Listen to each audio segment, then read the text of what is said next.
नमस्ते बच्चों। आज हम समाज शास्त्र का जो दूसरा भाग है उसका पहला लेसन है समाज में सामाजिक संरचना, स्तरीकरण और सामाजिक प्रक्रियाएं। इस अध्याय के बारे में पढ़ेंगे। तो इसके मुख्य बिंदु हैं। पहला है सामाजिक संरचना।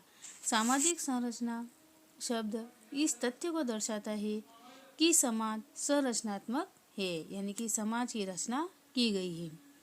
सामाजिक संरचना शब्द का प्रयोग सामाजिक संबंधों, सामाजिक घटनाओं के निश्चित क्रम के लिए किया जाता है। यानी कि सामाजिक संरचना शब्द का प्रयोग जो है व्यक्ति के सामाजिक संबंध या आपसी संबंधों के बारे में, सामाजिक घटनाओं के यानी कि समाज में होने वाली जितने भी घटनाएं हैं या कार्य है उसकी निश्चित क्रम के लिए किया जाता है।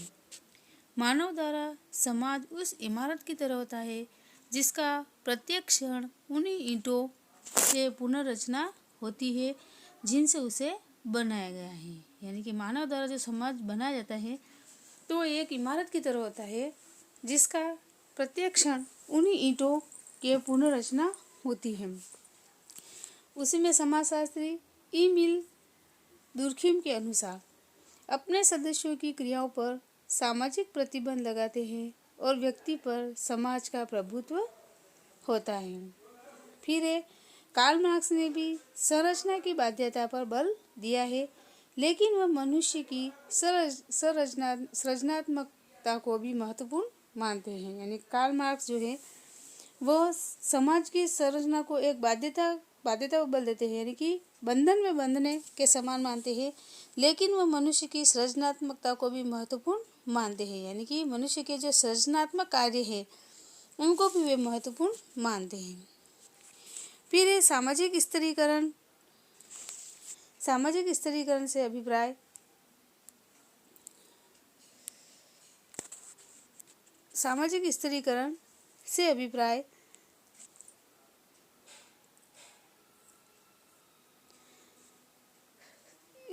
समाज के समूह के बीच संरचनात्मक असमानताओं के अस्तित्व से है, भौतिक और प्रतीकात्मक पुरस्कारों की पहुंच से है।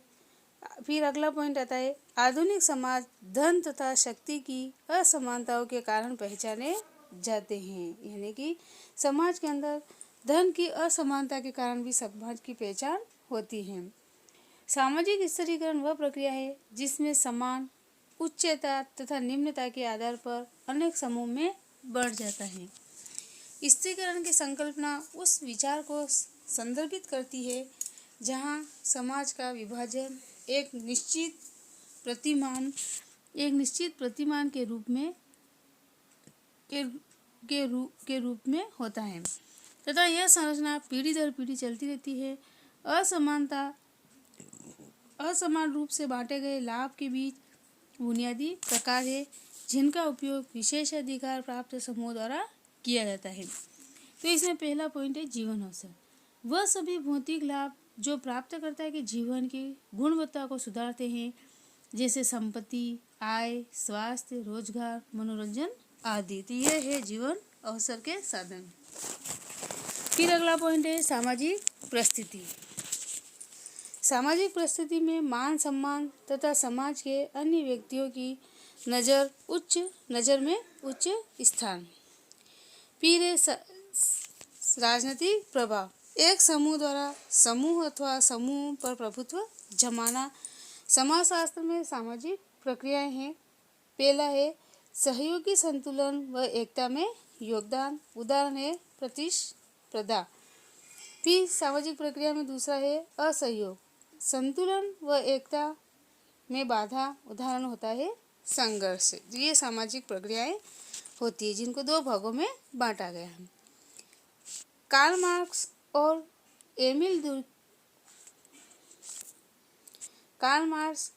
एमिल दुर्खिम के अनुसार मनुष्यों को अपनी बुनियादी आवश्यकताओं को पूरा करने के लिए सहयोग होता है तथा अपने और अपनी दुनिया के लिए उत्पादन और पुनः उत्पादन करना पड़ता है। यानी कि व्यक्ति अपने जीवन यापन के लिए जो उद्योग धंधे करता है वो दुनिया के लिए उत्पादन और पुनः उत्पादन करना पड़ता है। प्रकारवादी परिप्रेक्ष्य का सरोकार मुख्य रूप से समाज में व्यवसाय की आवश्यकता से है। पहला है नए सदस्यों का समाजीकरण, दूसरा है संचार की साझा प्रणाली, तीसरा है व्यक्ति की भूमिका निर्धारण के तरीके। फिर है समाज के विभिन्न भागों का एक प्रकार अथवा भूमिका होती है, यानी कि एक विशेष प्रकार होता है या उसकी भूमिका होती है जो संपूर्ण समाज की प्रक्रियात्मकता के लिए जरूरी होता है, यानी कि जो संपूर्ण समाज को एक व्यवस्थित रूप से चलाने के लिए जरूरी होता है। फिर अगला पॉइंट है प्रतियोगिता तथा संघर्ष को इस दृष्टि से समझा जाता है कि अधिकतर स्थितियों में से बिना ज़्यादा हानि तथा कष्ट के सुलझ जाते हैं तथा समाज की भी विभिन्न प्रकार से मदद करते हैं। फिर है सहयोग, प्रतियोगिता एवं संघर्ष के आपसी संबंध अधिकतर जटिल होते हैं तथा ये आसानी से अलग नहीं किए जा सकते। फिर अगला पॉइंट है सहयोग तथा श्रम विभाजन। सहयोग सामान्य उद्देश्य की प्राप्ति के लिए मिलकर किया गया कार्य, जैसे पारिवारिक कार्यों में हाथ बटाना, राष्ट्र विपत्ति में जनता का सरकार को साथ देना, वो क्या कहलाता है? सहयोग कहलाता है, यानी कि एक दूसरे के कार्यों में सहयोग करना। सहयोग का विचार मानव व्यवहार की कुछ मान्यताओं पर आधारित है। मनुष्य के सहयोग के बिना मानव जाति के लिए अस्तित्व कठिन हो जाता है। दूसरा है जानवरों की दुनिया में भी हम सहयोग के प्रमाण देख सकते हैं। फिर आगे हैं दुर्खिम के अनुसार एकता समाज का नैतिक बल है और वह सहयोग और इस तरह समाज के प्रकारों को समझने के लिए बुनियादी अवयव है। श्रम विभाजन की भूमिका, जिसमें सहयोग निहित है, यथार्थ रूप में समाज की आवश्यकताओं की पूर्ति करती है।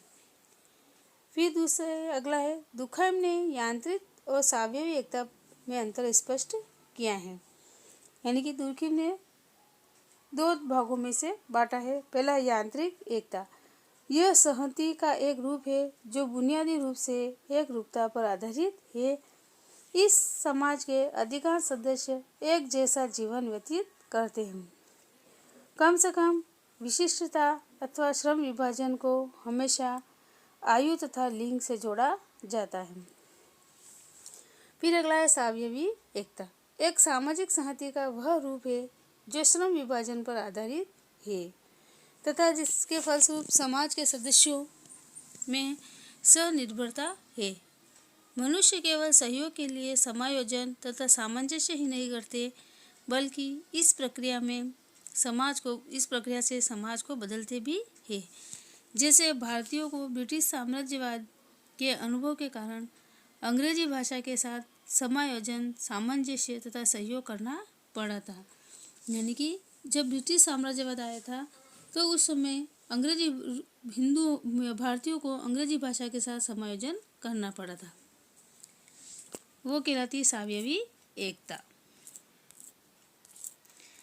तो ये तुम्हारे पहला पाठ का जो फिर आता है स्वाभाविक एकता के बाद में आता है अलगाव। इस धारणा का प्रयोग मार्क्स द्वारा श्रमिकों का अपने श्रम तथा उत्पादों पर किसी प्रकार के अधिकार न होने के लिए किया जाता है। अलगाव, इससे श्रमिकों के अपने कार्य के प्रति रुचि समाप्त होने लगती है, यानी कि एक दूसरों को भड़काने की जो भावना है वह क्या कहलाती है? अलगाव कहलाती है। फिर आ गया है प्रतिस्पर्धा, यह विश्वव्यापी और स्वाभाविक क्रिया है जिसमें व्यक्ति दूसरों को नुकसान पहुंचाए बिना आगे बढ़ना चाहता है, यानी कि एक दूसरे से आगे बढ़ने की होड़।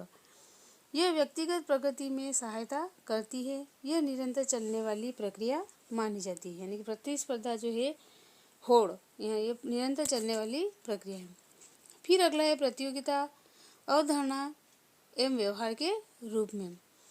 तो प्रतियोगिता एक सामाजिक प्रक्रिया है जिसके अंतर्गत दो या दो से अधिक व्यक्तियों का एक ही वस्तु को प्राप्त करने के लिए किया गया प्रयास है, यानी कि एक ही कार्य को या एक ही वस्तु को प्राप्त करने के लिए दो जनों के बीच में जो प्रतिस्पर्धा होती है वो क्या कहलाती है? होड़, प्रतियोगिता कहलाती है। हमारे समाज में वस्तुओं की संख्या कम होती है और प्रत्येक व्यक्ति अपने आवश्यकताओं को पूर्ण रखने में असमर्थ रहता है। अर्थात जब वस्तुओं की संख्या कम हो और उसको प्राप्त करने वालों की संख्या अधिक हो तो प्रतियोगिता प्रक्रिया आरंभ हो जाती है। आर्थिक, सामाजिक, धार्मिक, राजनीतिक अर्थात प्रत्येक क्षेत्र प्रतियोगिता के ऊपर ही आधारित है।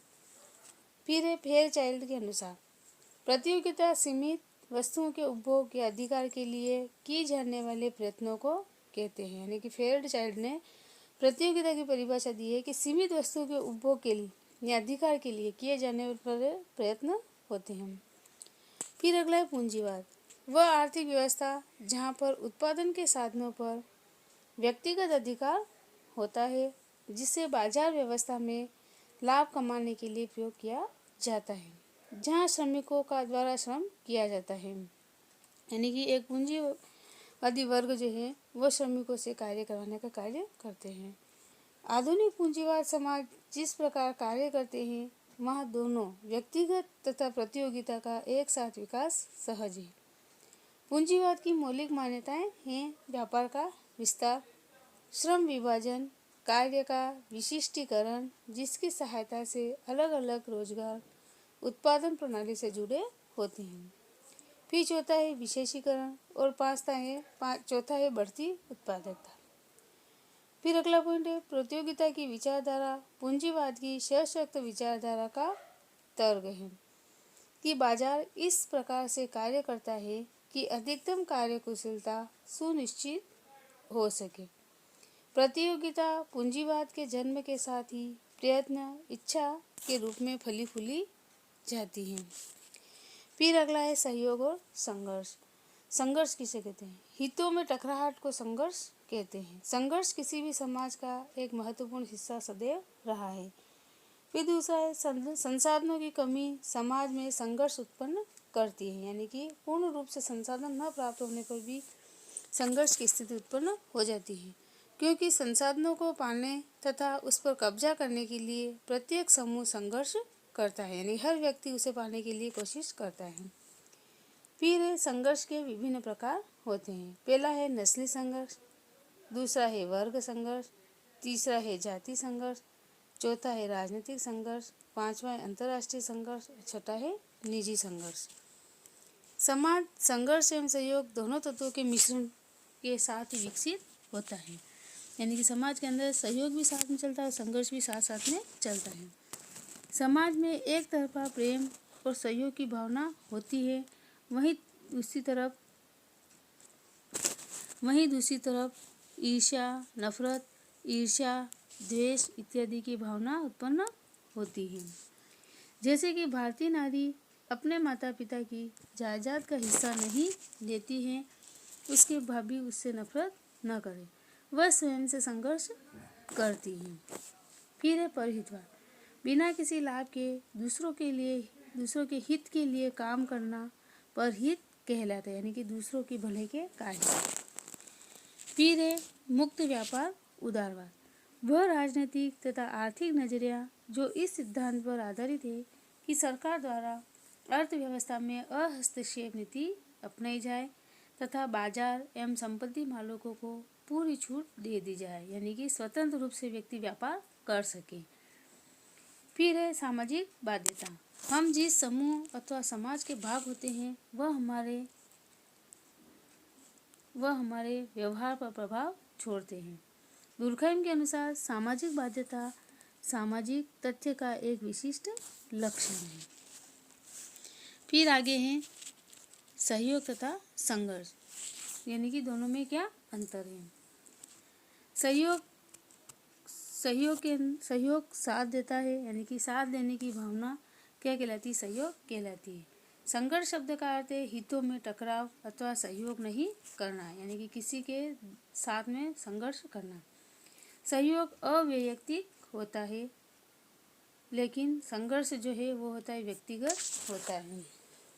फिर है सहयोग निरंतर चलने वाली प्रक्रिया है, तो संघर्ष जो है अनिरंतर प्रक्रिया है। सहयोग जो है अहिंसक रूप है और संघर्ष जो है हिंसक रूप में परिणत होता है। फिर सामाजिक नियमों का पालन होता है सहयोग के अंतर्गत, और संघर्ष के अंतर्गत सामाजिक नियमों का पालन नहीं होता है। यानी कि संघर्ष जो है व्यक्ति के साथ में निरंतर चलता रहता है। तो ये तुम्हारा आज पहला अध्याय पूरा हुआ। ये जो नोट्स है तुम्हें अपनी कॉपी में उतारने हैं। धन्यवाद।